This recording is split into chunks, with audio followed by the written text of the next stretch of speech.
Chemistry.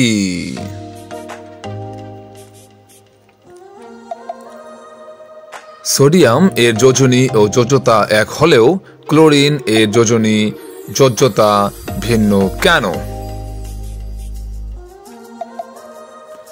কোন মৌলের পরমাণু যতগুলো ইলেকট্রন দান বা গ্রহণ করে তার নিকটবর্তী নিষ্ক্রিয় গ্যাসের ইলেকট্রন বিন্যাস অর্জন করে তাকে তার যোজনী বলে, এবং কোন মৌলের পরমাণুর শেষ কক্ষপথের ইলেকট্রনের সংখ্যাকে তার যোজ্যতা ইলেকট্রন বলে।